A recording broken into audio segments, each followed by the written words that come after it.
সারা বিশ্বের বহু পর্যটন কেন্দ্রের মধ্যে এটি এক অন্যতম।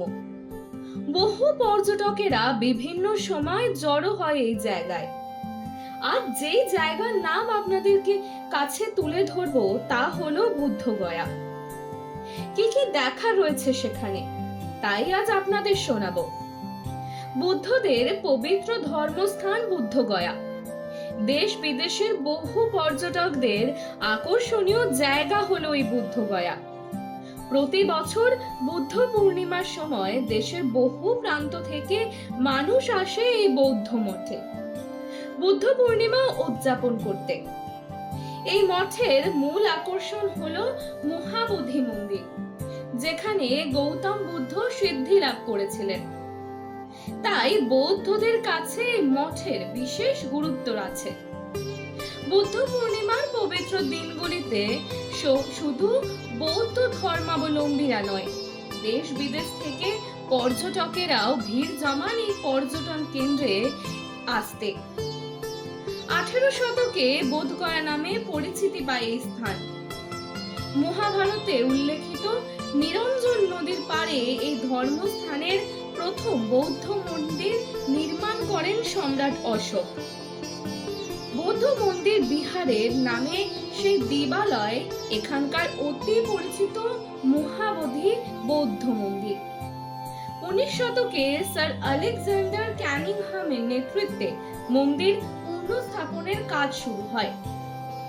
এই মন্দিরে চূড়া দেখা যায় প্রায় 11 কিলোমিটার দূর থেকে। বুদ্ধ পূর্ণিমায় যদি বৌদ্ধগয়া ঘুরতে যান তাহলে মহাবোধি মন্দির ছাড়াও আরো নানান জায়গা রয়েছে আপনাদের দেখার মতো। জেনে নিন কোন কোন জায়গা দেখবেন। গুপ্ত যুগের শেষ হয়ে পিপুল গাছের পূর্ব দিকে মহাবোধি মন্দিরের কাজ শুরু হয়।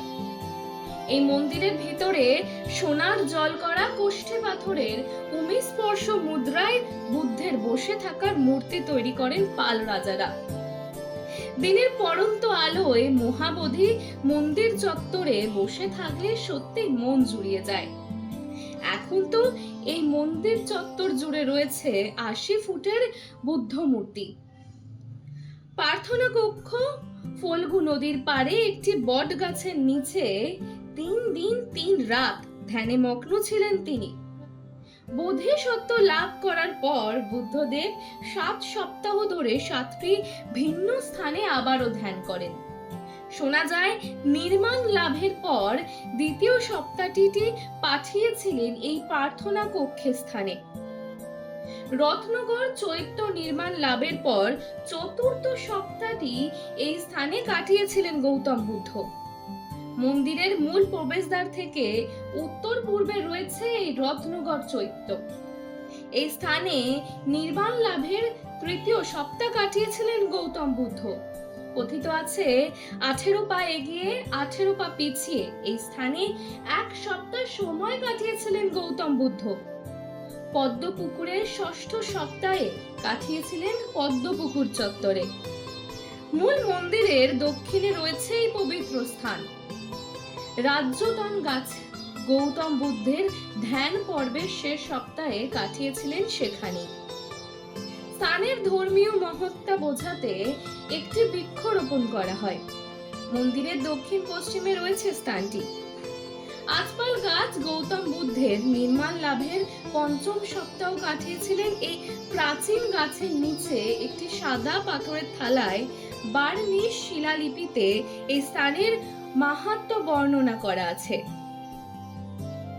বুদ্ধের সাধনা স্থল ছাড়াও রয়েছে আরো দর্শনীয় স্থান, তাই monastery, Muchalinda lake, royal Bhutan monastery, চীনা মন্দির, ভিয়েতনামিজ মন্দির, বার্মিজ বিহার মনেস্ট্রি, সুজাতা মন্দির, সুজাতা কুঠির, ইন্দোনেশিয়ার মন্দির, জাপানিজ মন্দির, দলাই লামা প্রতিষ্ঠিত বিখ্যাত ও ভারতের উচ্চতম বুদ্ধ মূর্তি। সারা বিশ্বের মধ্যে এই পর্যটন কেন্দ্র একই সাথে বহু মন্দির ও বহু মনেস্ট্রি একই সাথে লক্ষ্য করা যায়। আপনারাও সময় পেলে একবার ঘুরে আসতে পারেন এই বুদ্ধগয়া থেকে। মানুষের পাশে মানুষের সাথে আমরা আছি এই আপনারা দেখছেন সংবাদ শিরোনাম।